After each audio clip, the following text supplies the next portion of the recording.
How's everybody doing? It's Mr. Peace here.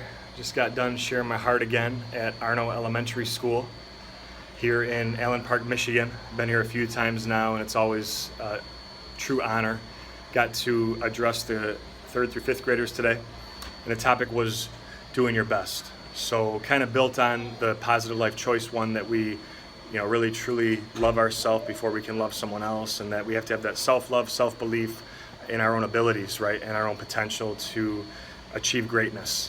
And the key themes that I really try to reinforce again is that times are going to get tough, whether it's a test or a game or a challenge in our life. And like the shirt says here, we always keep our head up. It's upside down on purpose, so it's a reminder to always think positive no matter what happens in our life, and that we continue to give our greatest effort. Even if we make a mistake, if we get something wrong, if we fail, it doesn't make us a failure, right? The opposite of success is not failure, but it's quitting, giving up. And so really trying to hammer that concept home, that really doing our best, is what really counts. It's not about being the best, right? Your best, giving your best is perfect just by itself. And then once we achieve that, once we give our best and, achieve greatness in whatever subject it is or part of life, a competition, anything, then the sign of a true leader is to go help and encourage someone else.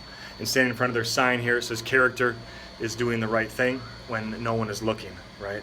So that means that we don't just give our best effort when we have someone watching over our shoulder or when somebody's looking, but that we choose to do it 100% of the time, all the time.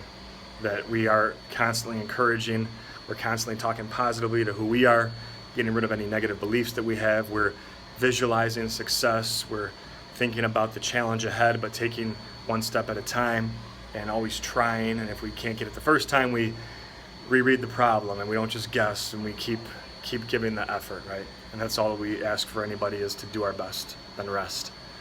So it was great. Thanks again for touching my heart. Hope to see you guys again in the near future. Until then, much love. Peace.